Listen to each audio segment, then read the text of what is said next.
शाम के लगभग 8 बजे का वक्त था। पहाड़ी से पीछे की तरफ बने हुए रतनपुर गांव के मोहल्ले के बच्चे एक दूसरे के साथ खेलने में व्यस्त थे।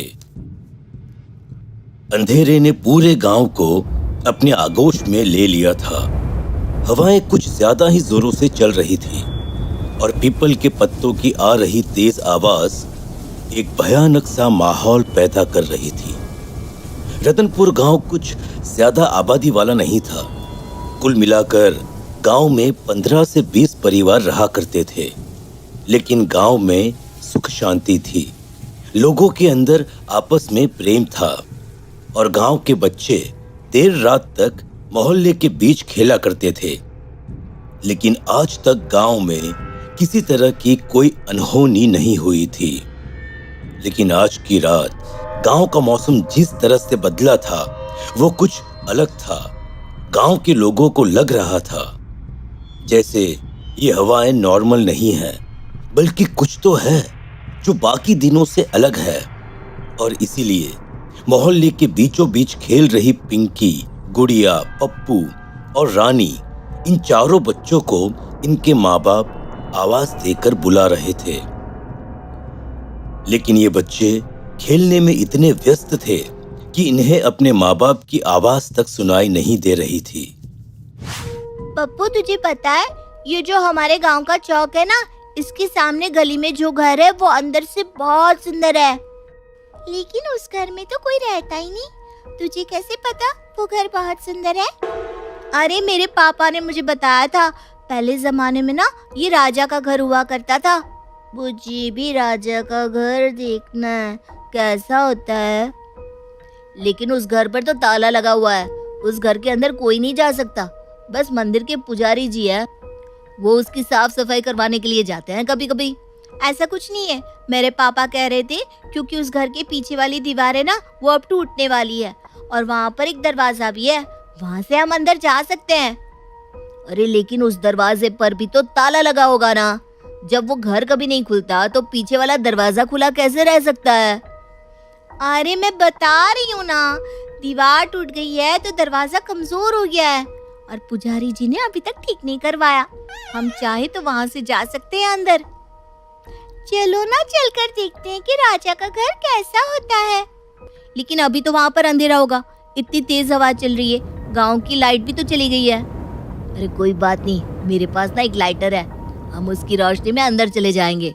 और इतना कहकर चारों बच्चे उस घर की तरफ चल पड़ते हैं। जैसे ही वो बच्चे उस घर के पीछे के हिस्से की तरफ पहुंचे और उन्होंने उस दरवाजे को हाथ लगाया, उस गांव में चल रही हवाएं कुछ ज्यादा जोर से चलने लगी। आसमान में जोर से बिजली कड़की और बिजली के कड़कने की आवाज सुनकर वो चारों बच्चे बुरी तरह से सहम गए। मुझे लगता है हमें वापस घर चलना चाहिए। देखो ना, कितने जोर से आंधी चल रही है और माँ भी कब से आवाज दे रही है। अब यहाँ तक आ गए हैं तो राजा का घर देखकर ही जाएंगे ना। गुड़िया बिल्कुल ठीक कह रही है, चलो इस दरवाजे को धक्का देते हैं। वो सारे बच्चे मिलकर उस घर के पिछले हिस्से के दरवाजे को धक्का मार देते हैं। लेकिन धक्का मारते ही एक बहुत ही भयानक चीखने की आवाज उन्हें सुनाई देती है। आसमान में जोर से बिजली कड़कती है और चारों बच्चे वहां से भाग जाते हैं। पिंकी के घर उसकी माँ राधिका और पापा रमेश उसका बहुत देर से इंतजार कर रहे थे। पिंकी बेटा, मैं कब से तुम्हें आवाज दे रही थी, लेकिन तुमने मेरी आवाज ही नहीं सुनी। देखो बेटा, आज गांव का मौसम कुछ ठीक नहीं लग रहा और जब भी मौसम खराब हो ना तो जल्दी घर पर वापस आ जाया करो। लेकिन पिंकी का चेहरा देखकर लग रहा था जैसे उसे अपने माँ बाप की आवाज सुनाई नहीं दे रही थी। पिंकी को कोई जवाब ना देता हुआ देखकर राधिका ने उसके कंधे पर हाथ रखा। जैसे ही राधिका ने पिंकी के कंधे पर हाथ रखा, राधिका ने पलटकर बड़े ही भयानक अंदाज में अपनी माँ की तरफ देखा। उसकी आंखें एकदम गुस्से से लाल हो रही थी। राधिका एक बार के लिए घबरा गई। पिंकी बेटा, क्या हुआ है तुझे? और ये तेरी आंखें? मुझे बहुत तेज नींद आ रही है, मुझे सोने जाना है। अरे बेटा, लेकिन अभी तक तूने खाना भी नहीं खाया है, खाना तो खा ले बेटा। ठीक है माँ, मुझे खाना दे दो। राधिका ने खाने की थाली पिंकी के आगे सरका दी। देख, आज ना तेरी पसंद की दाल बनी है। इस दाल के साथ तो तुम पूरी 2 रोटी खा लेती है ना? लेकिन पिंकी ने अपनी माँ की बात का कोई जवाब नहीं दिया और चुपचाप खाना खाने लगी। देखते ही देखते पिंकी ने दोनों रोटियां खत्म कर दी। अरे क्या बात है, ऐसा लगता है कि आज तो हमारी बिटिया को दाल कुछ ज्यादा ही पसंद आ गई। और रोटी चाहिए? अरे भाई, अरे इसमें पूछने वाली बात क्या है? इतनी देर तक खेल कर आई है, थक गई होगी, इसे एक रोटी और दे दो। देखते ही देखते पिंकी ने वो रोटी भी खत्म कर दी। वो और रोटियां मांगने लगी। पिंकी बेटा, तेरी तबीयत तो ठीक है ना? मुझे भूख लगी है, खाना चाहिए। अरे अरे राधिका, परेशान मत हो, कभी कभी बच्चों के साथ ऐसा होता है। और अरे उसे और रोटी दे दो, चलो। ऐसा करते करते पिंकी वहां बैठे बैठे रोटियां खाती गई और खाते खाते उसने लगभग 10 रोटियां खत्म कर दी। ये देखकर अब राधिका और रमेश को अजीब सी घबराहट होने लगी। अरे अरे पिंकी बेटा, चल अब हम सोने चलते हैं, बहुत रात हो गई है ना। रमेश पिंकी को उसके कमरे में सुलाकर बाहर आ जाता है। आपको कुछ अजीब नहीं लग रहा? पिंकी तो मुश्किल से बस 2 रोटी खाती है, लेकिन आज तो उसने 10 रोटियां खत्म कर दी। हाँ, कुछ अजीब सा मुझे भी लगा, लेकिन हमें लगता है उससे सुबह बात करनी चाहिए।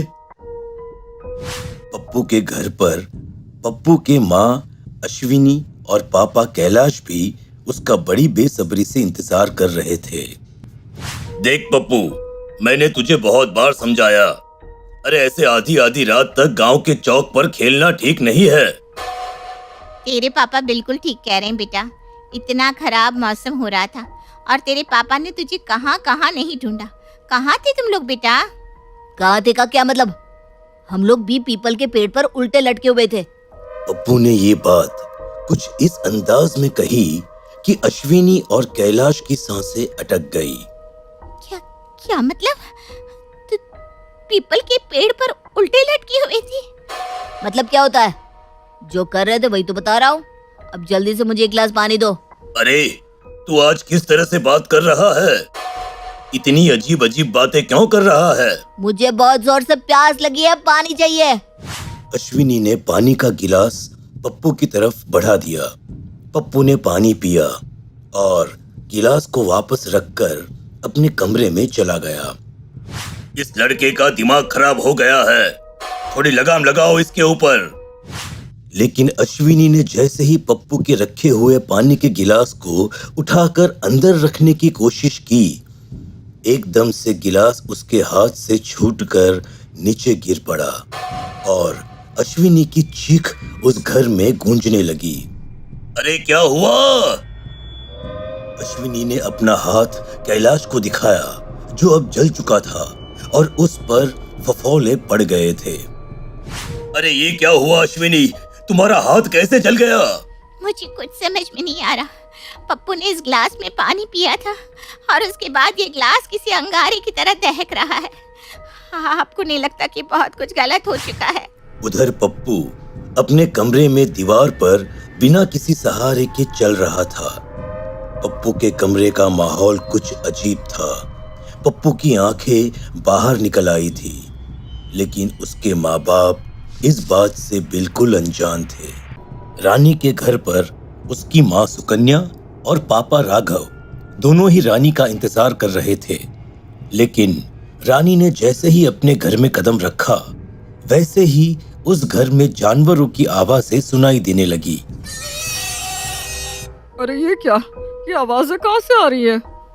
अरे ये आवाज़ तो बहुत ही डरावनी है सुकन्या, जैसे गांव में कोई जंगली जानवर घुस आया हो। और रानी, तुम इतनी देर रात तक कहाँ थी? रानी ने अपनी गर्दन को टेढ़ा करते हुए सुकन्या के चेहरे की तरफ देखा और बिना कोई जवाब दिए वह छत की तरफ जाने लगी। रानी कहाँ जा रही हो तुम? आखिर ये गांव में आज हो क्या रहा है? पहले ये डरावना तूफान और अब जानवरों की आवाजें। मैं पड़ोस वाले रामू से पूछ कर आता हूँ। पागल हो गए हो क्या? मुझे तो कुछ आज वैसे ही ठीक नहीं लग रहा और तुम्हें बाहर जाना है। लेकिन ये जंगली जानवरों की आवाजें कैसी हैं? तभी अचानक से राघव और सुकन्या को अपने घर की छत से भी वही भयानक आवाजें सुनाई देना शुरू हो जाती हैं। ये क्या हुआ? अभी अभी हमारी बेटी रानी छत पर गई है। हे भगवान, कहीं उसे कुछ हो न गया हो। वो दोनों भागते हुए छत पर जाते हैं, लेकिन वहां का नजारा देखकर उन दोनों के होश उड़ जाते हैं। रानी के मुंह से बड़े बड़े दांत निकल आए थे और वो बड़े ही भयानक तरीके से छत पर यहाँ से वहां छलांगे मार रही थी। हे भगवान, ये हमारी बेटी को क्या हो गया है? लगता है जैसे किसी बुरी आत्मा का साया इसके ऊपर आ गया है। गुड़िया के घर पर गुड़िया की माँ और पापा यानी कि सुदेश और कावेरी गुड़िया का इंतजार कर रहे थे, लेकिन तभी अचानक से उन्हें अपने घर में एक लाल रंग का धुआं भरते हुए नजर आने लगा। अरे ये क्या? ये हमारे घर में धुआं कैसा है? सुदेश और कावेरी जोर जोर से खांसने लगे। तभी अचानक उनकी नजर घर के दरवाजे की तरफ पड़ी, जहां पर एक भयानक सा दिखने वाला साया खड़ा हुआ था। सुदेश और कावेरी के होश उड़ गए। कौन है वहां पर? अरे कौन हो तुम? पापा, आपने अपनी बेटी को भी नहीं पहचाना? मैं आपकी बेटी गुड़िया हूँ। और इतना कहकर गुड़िया बड़े ही भयानक अंदाज में जोर जोर से हंसने लगती है।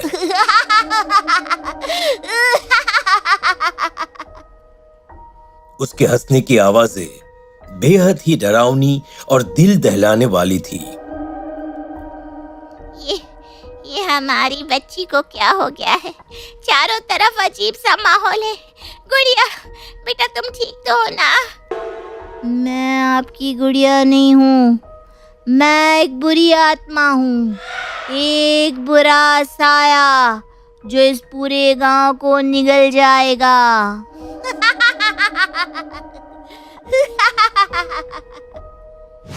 और इतना कहकर वो फिर से जोर जोर से हंसने लगी। धीरे धीरे से गुड़िया के हंसने की आवाजें रानी के घर से आने वाली जानवरों की आवाजें तेज होने लगती है और देखते ही देखते गांव में अजीबोगरीब शक्ल के दिखने वाले भयानक साए नजर आने लगते हैं। गांव के लोग इन आवाजों को सुनकर बाहर निकल आते हैं। गुड़िया, पिंकी, पप्पू और रानी ये चारों भी गांव के चौक पर आकर खड़े हो जाते हैं। गांव के सभी लोगों की डर के मारे हालत खराब हो चुकी थी। उनकी समझ में नहीं आ रहा था कि आखिर ये सब हो क्या रहा है। आखिर हमारे बच्चों को हुआ क्या है? हमारे गांव का माहौल इतना सुख शांति से भरा हुआ था, अचानक ये सब क्या हो गया? हमें पंडित जी को बुला लेना चाहिए, अब वही कुछ कर सकते हैं। पता नहीं हमारे बच्चों के साथ किसी ने कुछ कर दिया है। अरे हमें कुछ तो करना होगा। ये डरावने साए हमारे पूरे गांव को खत्म कर देंगे।